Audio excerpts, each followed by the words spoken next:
And hello, everyone. This is Eva and Cody from Gathering of Light. Hi, Cody. Hello. I'm just, oh my God. I have no idea what I'm clicking on right now. I'm sorry. Gotcha. I'm Okay. sorry. Just bear with me. Mhm. But, well, I have no idea where it's going. But we are live. And today's topic, I just want to hit the chat box here. We talked about this topic the last time we got together, and I'm not quite sure what you said when we started to talk about Bashar and other fun things, and you start mentioning about the foundation of reality, and it sounds like a great topic. So therefore, we said that we are going to talk about that today, and that is your thing to talk about.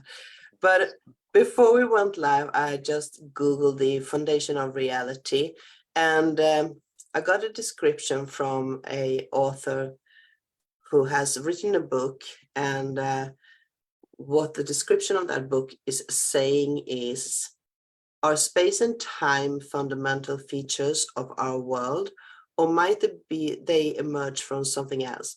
The foundation of reality brings together physicians and philosophers of psychic working and on space, time, and fundamentally to address this timely question. And the author is Glick et al. There are more authors in that book than just this Glick person. So that could be the topic, but it's not, because we are going to go with the Bashar interpretation of it. But it's similar. It's kind of close to what we are going to talk about today. Or what do you say, Cody? Yes, yeah, it's close, but I would say that author gets more into the like, what's it called, philosophies of space-time and kind of doing it that way, whereas Bashar tends to be a bit more mechanical, getting into the true mechanism of reality, and so it's more of the foundational, like, blueprints, if you will, that make up reality, whereas that author's probably getting more of the surface level, if you will, not negating their information or anything like that, but it might not be as simplistic, so to speak, that as Bashar puts it. Bashar tends to be very straightforward and gets down to the bare bones of it, because they both are talking about the quantum field and quantumness. So the author is more writing about this scientific part of the quantumness, and Bashar is talking more about the etheric part of the quantumness. Or is that what you say? I would say it's actually switched. They're probably talking more of the etheric. Bashar is talking more of the actual physics behind reality, the what you would call the scientific, more physical part, even though it's, how he kind of says it, it's not really physical, it's more of our projection of frequencies and all that type of stuff. So it's a little bit different. Oh, that's interesting. So can you dive in more to that? Yeah. Well, basically what I wanted to first start off with is the 4 or 5 laws of creation, if you will, and that kind of gives the foundation to kind of the rest of things that I wanted to talk about today. And it's 4 or 5 because it originally is 4, but could be expanded into 5 to make it a bit more clear, if you will.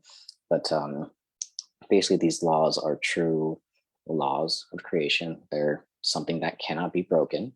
The laws that we think of as laws are just local kind of things that are, not existing in all dimensions and realities. These laws are in all dimensions and realities. And the combination of these 4 or 5 laws, basically you'll always experience them in some form or another in every existence that you have, every reality dimension they all are based off of these. And so that's kind of Okay. what the foundation of it is. So these four or five laws are like the elements through the whole creation that we can prove scientifically. Yeah, basically it's not necessarily like an element, it's more of like a blueprint. So it's the things that would make up the elements. So it's kind of the one below, if you will. But it's once you hear them, you kind of understand that it would be, kind of the foundation. Yeah. But Please continue. yeah, gotcha. Yeah. So I really just when I listened to these and heard them for the first time, they really just clicked to me, and I was like, oh shit, that's big. And so the first law is that you exist. You can't really do anything about that. And when I mean you exist, I mean that because you exist now, and that's pretty obvious, you exist. It means that you've always always existed, and you will always exist. Therefore, your existence is existence. You cannot be non-existence, because non-existence already has everything that is non-existent. You can't have something that exists in non-existence. Yeah. So that's kind of it's all right now in every dimension. Yes, yeah, and like all of existence is all of existence. You cannot have something that exists go into something that is non-existent. You can't have an existence become non-existence. They're always going to be separate, always going to be two things that are always there. Is that what Einstein called the relative principle? Yeah, theory of relativity.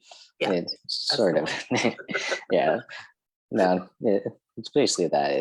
It's a bit more fundamental than that. He kind of talks about more of the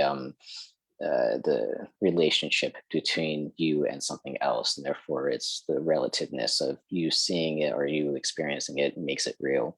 And also he gets a bit more into the equations of space and time, which makes it more physical in our minds because it's from a scientist, therefore it makes it real. But existence is a bit more fundamental to where it just is. You can't explain it. You can't really dive too deep into it. It just is.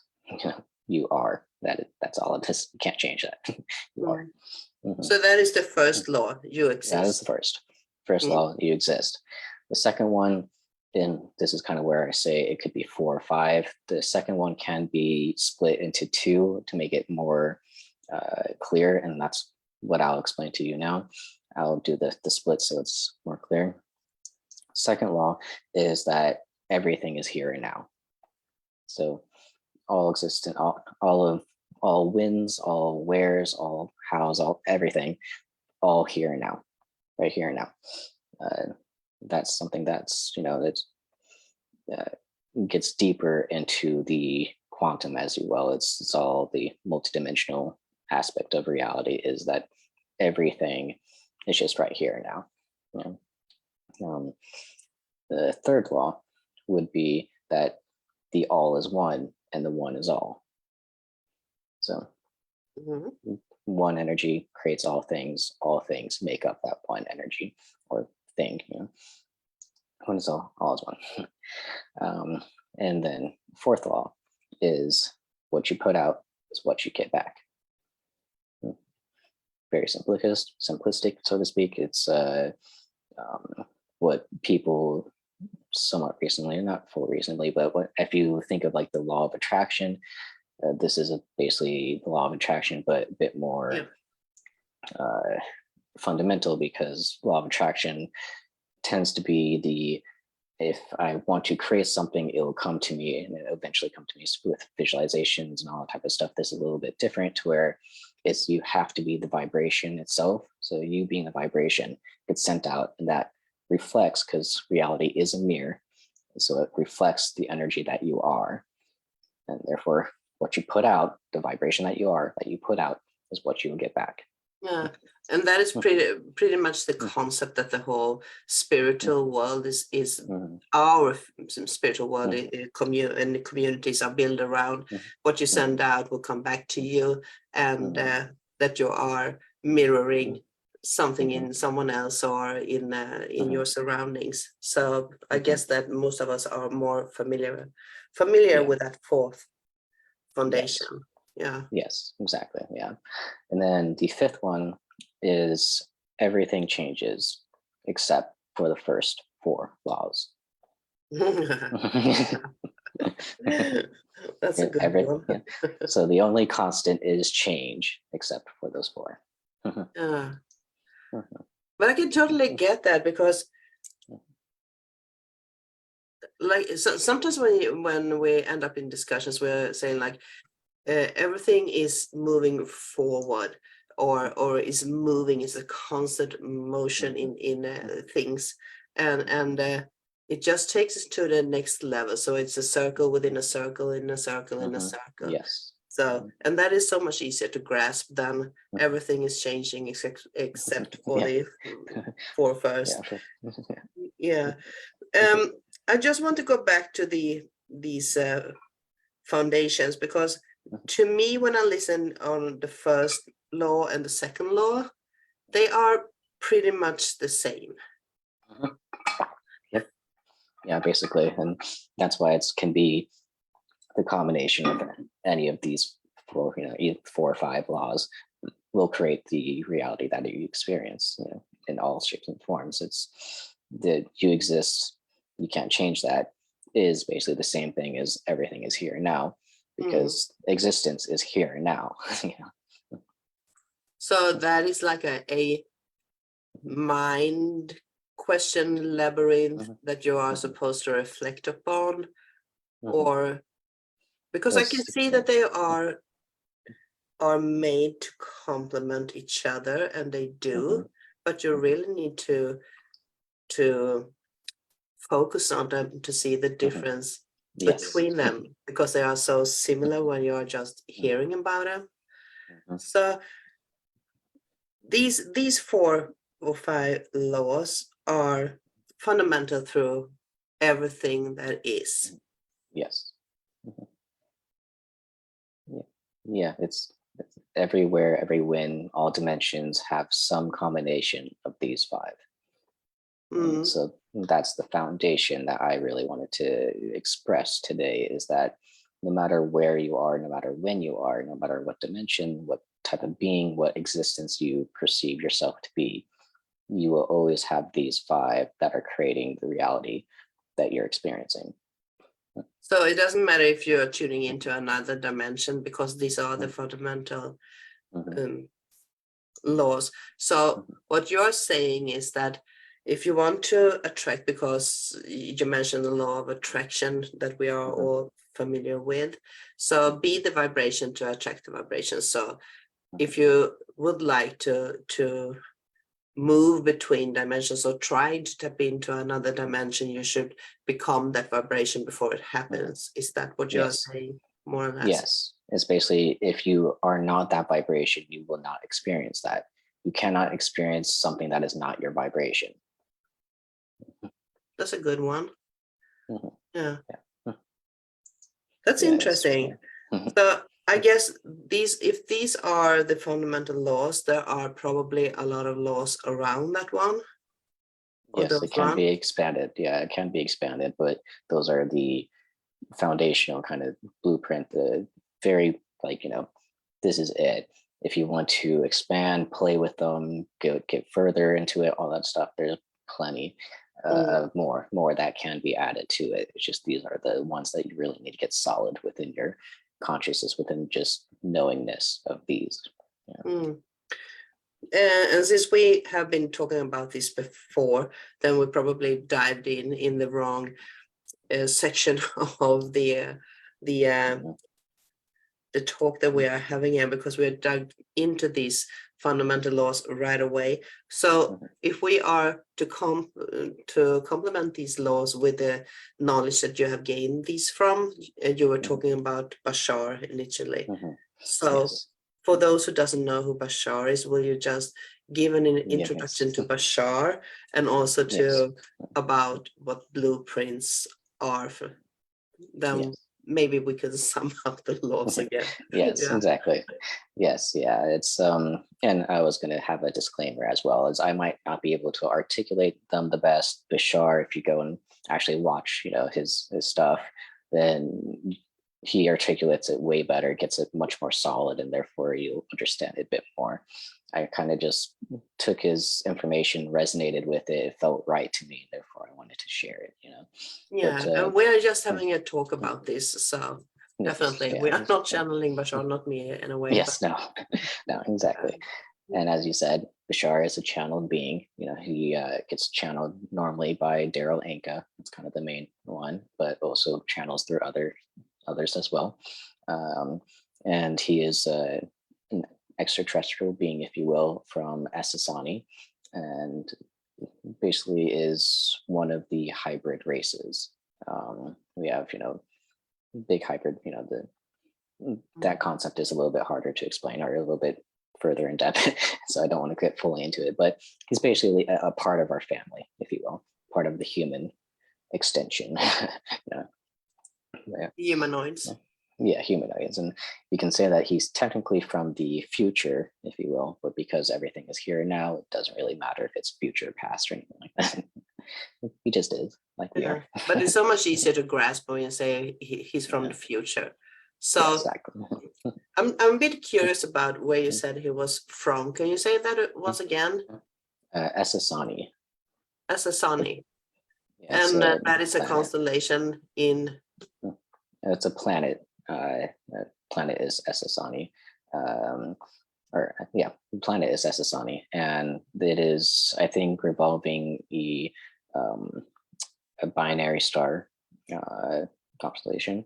Um, and I'm not sure exactly where specifically it is in what we would call our night sky, but because it is in the future, it might be slightly different with orientations and all that stuff. So if I was to say it's in this constellation, by the time that planet actually exists, all that type of stuff, it could be slightly different. Yeah.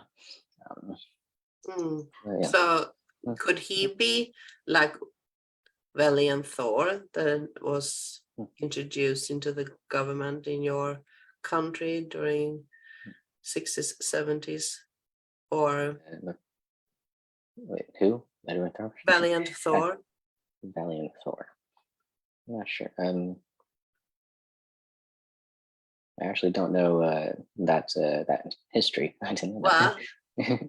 maybe I got the name mixed up here, but wasn't it a humanoid who said he comes from the future that was represented into as an advisor or something in U.S. government? They said he come from a other constellation. He popped up unexplained with no history behind himself, and then he disappeared after a couple of years, I think it was.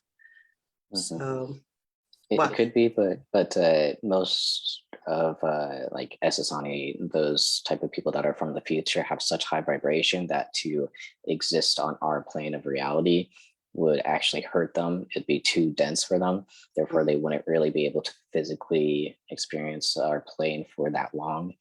And so they could, pop up for a few minutes or so, but after that, it'd probably be like torture to them. So probably don't want to stay too long. no, probably not. It was just something that popped into my mind. So we are going to leave Valiant Thor and move on with Bashar, Yeah, because yeah, sure. I do know that you have spoken of him before. So I do know that you follow Bashar's work, and for those who want to find out more about Bashar, they can Google him or YouTube, I Yes. guess. Yeah. Yes, yeah. And a lot of his channelings on YouTube have been taken down for a while. Apparently, YouTube doesn't like channeling, so they kind of they take channelings down fairly often. But just recently, some of his stuff started popping up on YouTube again, so I've been able to watch a lot more recently. So it's really nice. So yeah, just Bashar on YouTube or Bashar.com, all that stuff. Okay, I didn't know that Mhm. they had taken his channel down. Uh, Yes, yeah, he has had a couple channels that were just like, yeah, mm, we're going to suspend you. We're going to take you down. It's kind of sad. Yeah. mm. Mhm, Interesting. mhm, So there's obviously something there. Otherwise, they yeah, wouldn't be taking the channel down. So now I got mhm, curious. So maybe mhm. I should have read up more about Bashar before Yes, instead yeah. of instead of Glick et al.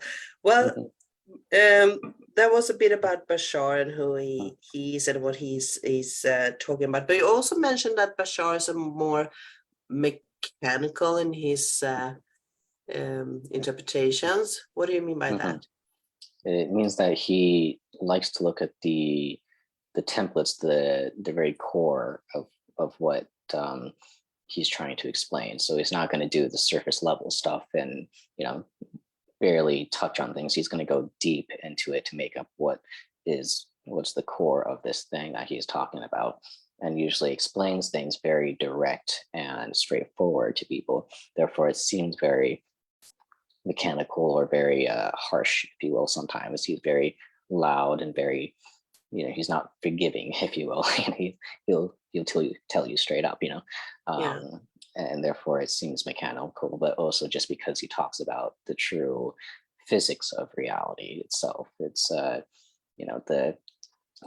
stuff that we just talked about, the what you Mm. put out, what you get back, the mirror, the holographic nature of reality, um, more of the what makes up our psyche, the different definitions make up beliefs, beliefs make up emotions, emotions make up behaviors.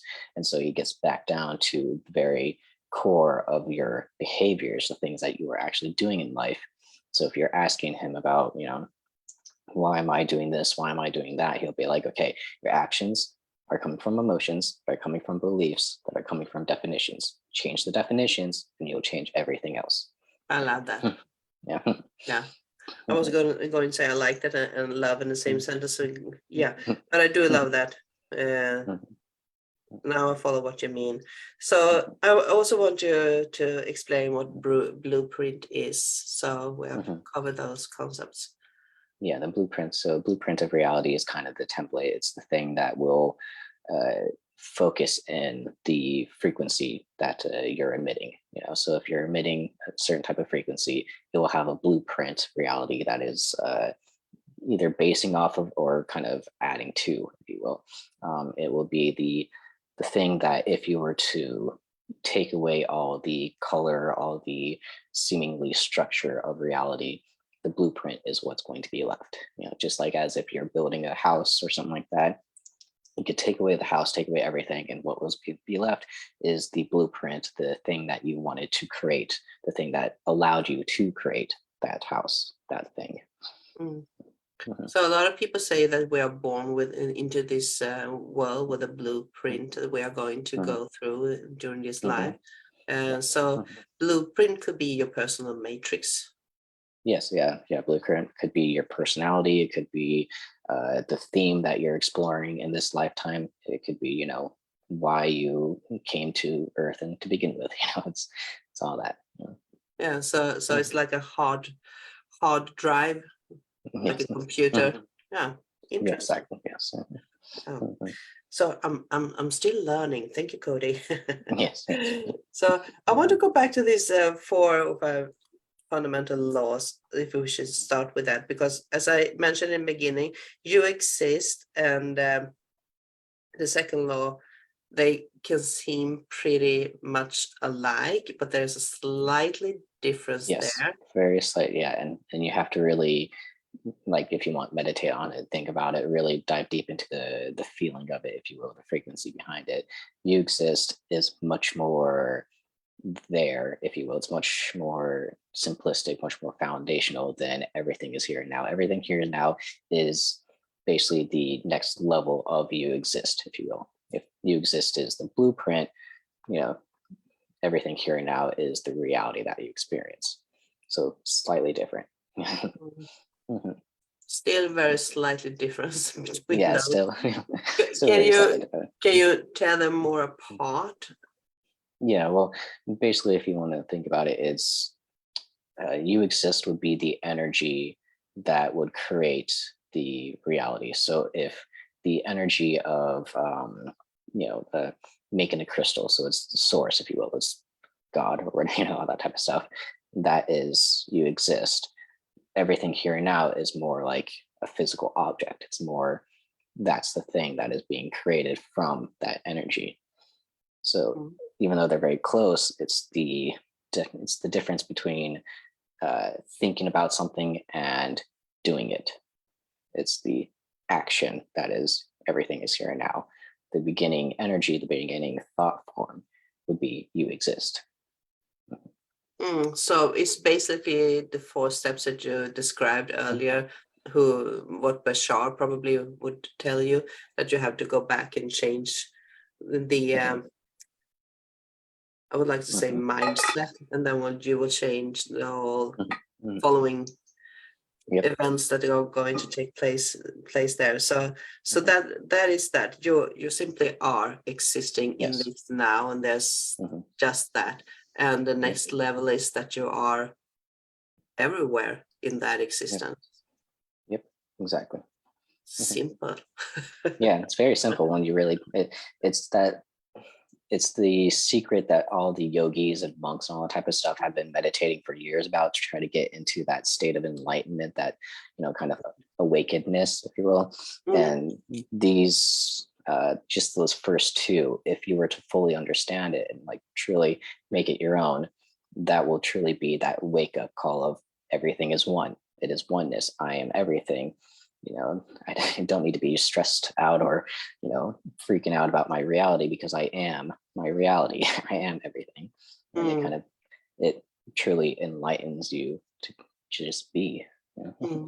It sounds so easy when we are talking about it, but it's still a pretty large concept to integrate in your mind, because if it was so easy to integrate it, we probably wouldn't be having these conversations. So obviously a lot of us still needs to go deeper into what it actually means. Even though I grasp the concept of it, I haven't probably integrated it to the fullest. So if you are taking the first and the second law, how will you apply it into the third law? The third law would be the all is one, the one is all. Again, very close, very similar to the first 2. But it's basically that the one, the source, the foundational energy of reality, experiences everything through us. So it's like we are the experience of the one. We are perceptions, we are parts or fractions, or all that stuff. We are the ability that the one, not the ability, but because we exist, we get to experience ourselves. The one gets to experience itself. The one is the all. The all is the one. It makes up everything. We make up it.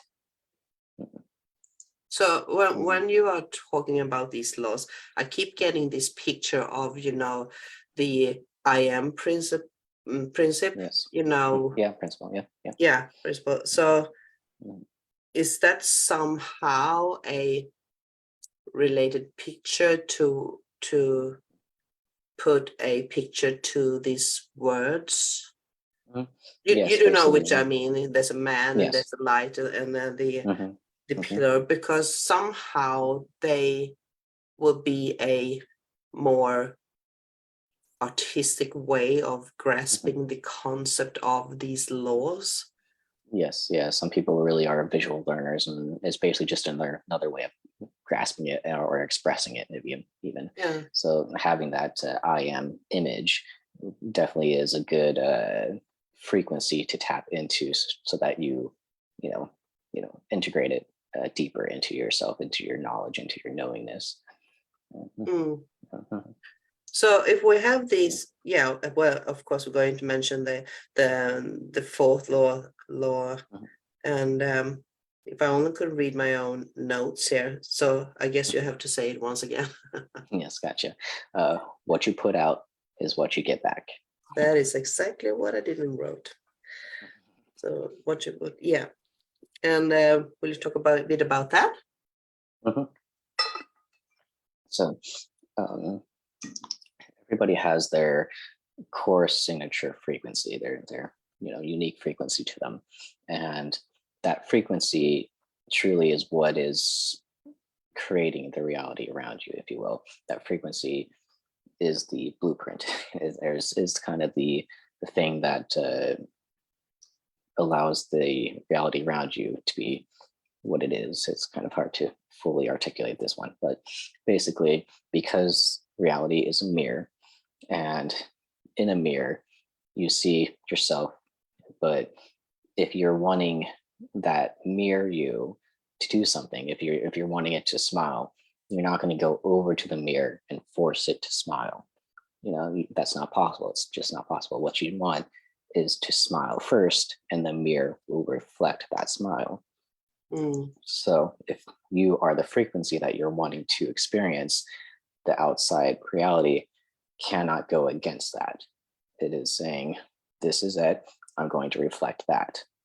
Yeah. Is that always the truth? Do you believe that?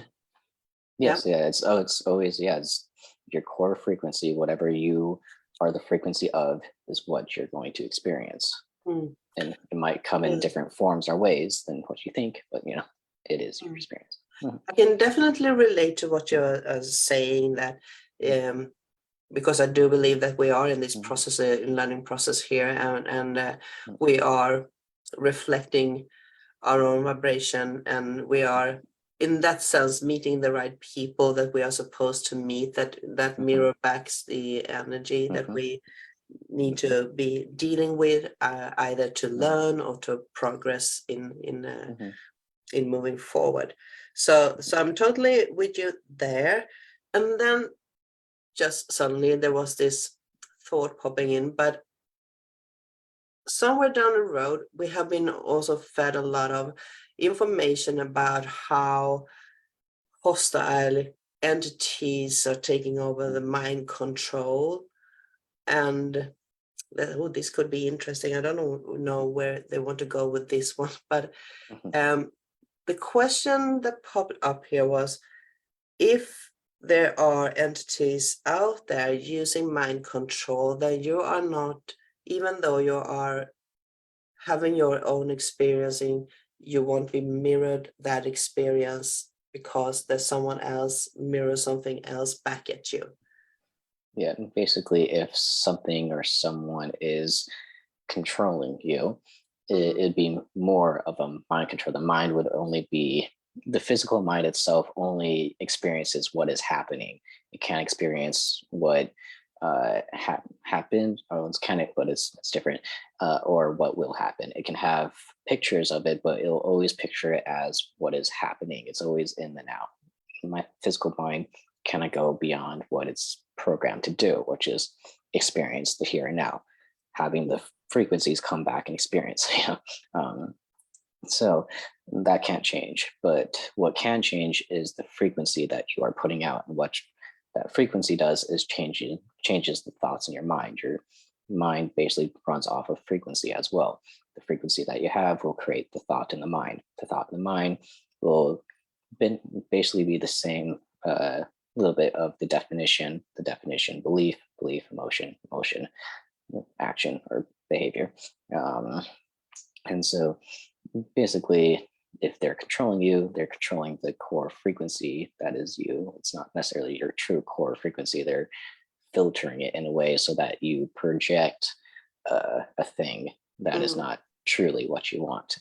You will believe that it is what you want because they're changing that frequency a bit, or filtering it to make it appear that you want to have this thing happen. Even if the true core self of yourself knows that it's not what you want. And so it's the basically, it's the beliefs are usually spoon fed to us by our environment when we're growing up, all that type of stuff, and therefore there's a lot of people creating their reality in a way that they might believe is the best for them or the thing that they want, but their true core self and even the higher expression, higher mind self knows it's not the best thing for them, or it's not the true thing that they want to be experiencing. And therefore, all goes back down to examining your beliefs and examining the definitions that make up those beliefs. Yeah, definitely. I got this karmic wheel in my hand, and I can see how what you just described is the somehow is connected to the ascension process. So you are in this believed system of I was about to say redemption. I don't mean redemption, but you are in some kind of reflection and mirroring, even though it's not your own values or your inner core. And that was brought to this karmic wheel that are moving forward. And when you are changing your own perspective and your inner beliefs, you are changing, and that is the death of the ego and the ascension process within yourself. So yeah, this is huge. Yes, and within the karmic wheel, that might from one lifetime to the next lifetime, all that type of stuff. That would be the linear way of experiencing it. But as the second law goes, everything is here and now. Therefore, all lifetimes that you've lived is here and now. All energies are being shared through all lifetimes.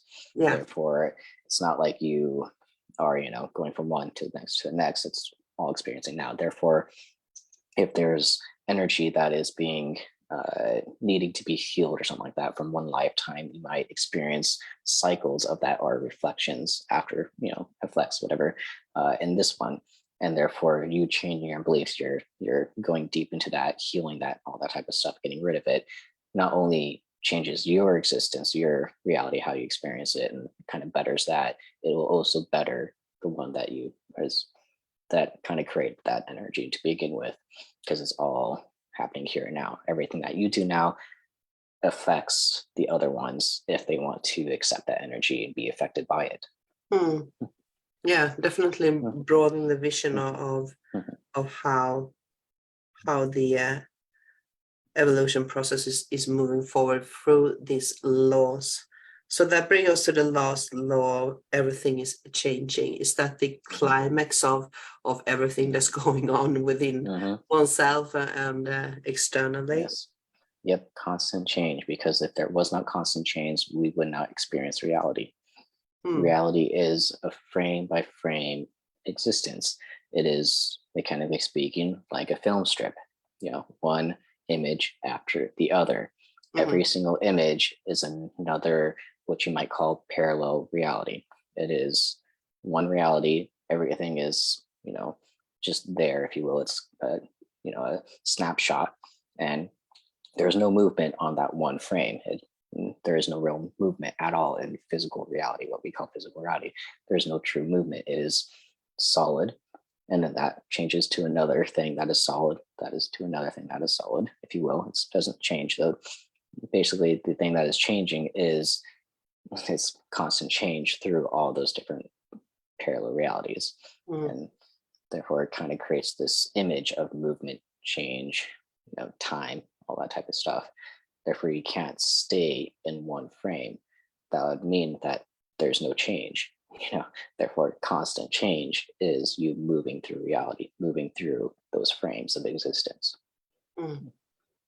It's so interesting. I do love this concept, and I love to float away my mind and just trying to, see it from all the angles. And there are a lot of angles to see what we have talked about. So when we started this, you said that there's a slightly difference between how Bashar is interpreting this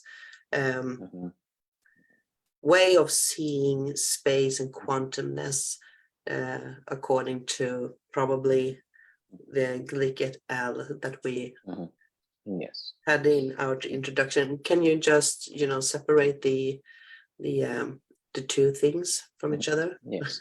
Yeah, well, I would say Clarify it. Bashar, yes. I would say not to decrease or lessen Gel Archer, his interpretation of it, but Bashar does see things in multi dimensions. He is a bit higher consciousness. He is a bit more smarter, if you will, than any human really is going to be. And so uh, we as humans will always have a slightly lesser, if you will, but it's not the full picture that we're ever really going to see. We're only going to see part of that full picture, whereas Bashar can see more of that full picture. Therefore, he can see deeper into the structure, deeper into the things that make up reality, whereas he, the human doing all the writing and all the other ones, will only experience it through their perception, their point of view, and will only be as far as their knowledge goes up to, and which most people in the human thing, at least depending on when that was written, can only go up to certain scientific breakthroughs of space-time, quantumness, the boson particle, all that type of stuff. It's kind of more of it seems very deep, when they talk about it, but Bashar just takes it to a whole nother level, basically. It's just one level and then Bashar up here, one level, it's just, I would like to see it as they are moving in from two different directions, from opposite directions. So it's like this spinning disc, and they are moving in from to the center from two different ways. yes. Well, that's Yeah. my Yeah, vision that I got from yeah. it. But Yeah, one can be getting closer to the other, if you will, and then eventually they can meet up in a point where both of them make sense equally. And it's just sometimes when we talk about space and time, it can get very diluted, and we get a little too focused on the equations of trying to prove it and all that type of stuff, and have it all of that, and that takes time and all that stuff. And so it's a slower process in the human world, if you will, to prove these scientific equations and theories and all that type of stuff about space and time. Whereas Bashar, you don't really need to prove anything, because he says you take it if you want, leave it if you don't. If it resonates with you, great. If it doesn't resonate with you, go somewhere else. So it's yeah. So that's why people are usually consider him as very harsh when he's talking, because he's presenting it. But still, I do think that they are addressing the same concept from two different aspects, and as you say, it's easy maybe to get stuck with the human mind, that you want to explain everything in a scientific way. And that's the way we probably are, because the scientists usually get more credit for their proven evidence than a philosopher will get for a idea or anything. But in the same time, they are both talking about the quantum field, because that is the quantum field that we are grasping into, just being there in your existence and in this now, and this constant expansion of oneself, and yet everything is now. So it's kind of pretty beautiful in every dimension. Oh yeah, definitely. Once it like really sinks into yourself, like when I first made like a breakthrough, if you will, of truly understanding it, because at first I was only understanding the theory of it. I knew the material, it just wasn't sinking in to where I could fully see it. Once it sunk in, I could fully see it. You truly break down. You can cry, laugh at the same time. You just don't know what to do with yourself, because it's just so beautiful that you want everybody to experience it too, but you can't force it on everybody. They have to experience it the way that you did, as naturally it just happens, and so yeah, it is a truly beautiful experience to have. And why most of the monks and yogis and all that stuff strive to have that experience, to because it is truly transcending. It changes your way of experiencing reality. Mm. Mm, mhm, Well, it's pretty comfortable to know mhm, that mhm. you are everything in this now, and that everyone is everything in this now, because that will bring us all closer together too, because we are Yeah. one race here on earth, and we are Mhm. connected to other races and in different dimensions. And Oh, yeah. maybe it gets easier to grasp what's around us. Mhm. Oh, I yeah, don't know. definitely. Yeah, it's once you get to experience that and know it, then you get to play with it more, so to speak. It's Mm, before when you don't know it and you're just going through life, it seems like it's such a drag. You get, it's a lot of work and all the type of stuff, and you're not really living the theme that you want to live. There are some that will go through their life not knowing any of this and still have a theme that they're going through and all that stuff. So it's still very fulfilling, if you will. But when you get to truly play with your reality, truly get to manifest and create what you want, because you know that it is all, for fun, it's all play at the very end of it. It's source, God experiencing us in all different forms of in ways. It's always possible, all perceptions, all always possible, and it's for fun. It's a drama play on a stage. We are the actors on a stage. um, mm. So so if we yeah. are projecting the Mhm. fear and horror of living our life, that is what will be brought to us. Yes, yeah, exactly. Yeah, if you if we're If we focusing if on we the are fear. actors Mhm, on the stage, I mhm. mean. Mm, Yes, exactly. And some people will go through their life because they want to experience that too. It's we can't negate the people that want to be the bad guy, if you will, or want to have that life of suffering. It is one way of experiencing the play, and it's just as valid. It just might not be one a way that I would want to experience life or any other person, but that person might come into existence because they want to experience the most suffering, the most negative thing possible, because that is one perception, one way of experiencing life. mm. Mhm. Wise words. Wise words from Ashar and from Cody. You are interpreting it perfectly well. So a final question here is this is the fundamental laws. What comes next? And what comes next would be the way that you want to experience those laws. Because they will all, in some form of way, be the thing that creates the existence that you are experiencing. And so you get to knowing them, you get to work and manifest a lot easier, if you will, Mhm, because knowing the laws allows you to play the game better. If you don't know the rules to the game, then you're going to be floundering around and not doing it correctly. If you mm, know the rules, you get to experience it better, you get to do it more efficiently. mm. Mhm. So that can be a good topic for our next chat. How to dive in and explore the laws further, how to Yeah, experience them.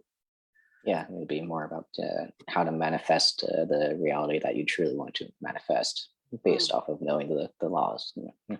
Mhm, Looking forward to that session, mhm, definitely. mhm, So, mhm, well, mhm, I think it's mhm, a lot to take in, but I do love it. mhm, And I mhm, definitely can see the dots connecting. And mhm, I'm so mhm. glad that you talked about each law and explained it because they are so similar. So you need to have this opportunity to see this small light between the laws Oh, to yes. actually see the difference between them. So Mhm. thank you for explaining that, Cody. Yes, I hope I did it justice. Yes, you did. So definitely. So I want to ask you if you are up for sending some distant healing now that we have talked about these laws, the Mhm, foundational laws. mhm. Yeah, And yeah, you know, do you yeah. know Then you have a crystal there? yes, Yeah. yes, I got the amethyst here. Yeah. And I thought the amethyst would be perfect for this subject because it, does relate to the third eye, opening up the mind, and therefore having this energy hopefully will allow you to see the picture better, see it clearly. And so yeah, I'll be sending some energy for those that might not know. Basically, just accept the energy if you want it. If you don't want it, yeah, I don't want it. It's all good. Um, Compliments from Bashar. yes, exactly. Okay.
Fairly short transmission of energy, if you will, but definitely one that I felt like I could sit in for quite some time. Thank you. I thought that was well needed. It was very balancing. I felt like I was tilting off the chair in the beginning, so definitely feel more balanced now. Yeah, perfect. Perfect. Wow, that was incredible, Cody. I must say, four laws, and we covered a whole hour. I'm impressed. I'm impressed, but definitely well worth talking about. And what would you say to those who are sticking in and listen to these laws? What would you say about the laws and how to proceed with them? If you want to say a final closure to them. Yeah, I would say with each of them, sit with it. Like if you really want to dive deep into it, like if you really want to absorb it truly, you can understand the concepts, but to really like make it a part of you is to sit with each one of them and really think about it, how it connects with you, how you relate to it, the frequency that you feel from it, the emotions that come up from it. And so it's like almost having mini meditations where you each one, so that it can really sink in. Yeah, that's kind of the baseline. Perfect. So with that, we are going to say, let those laws sink in, and do as Cody say, meditate and sit with the each of the laws and just meditate upon them and let it sink in, and share in the comment field what you have experienced, or what you see, how you interpret it, or whatever you want to share in the comment field. So it could be interesting to read how you are looking upon these laws too. So thank you everyone for being here and tuning in to Cody Bryce. He has been marvelous today. Thank you, Cody. Yes, thank you. Okay. And looking forward to see you again, probably in 2 weeks, same time. Another 2 weeks. Yep. That will be perfect. So thank you once again. See you in 2 weeks, and enjoy the laws.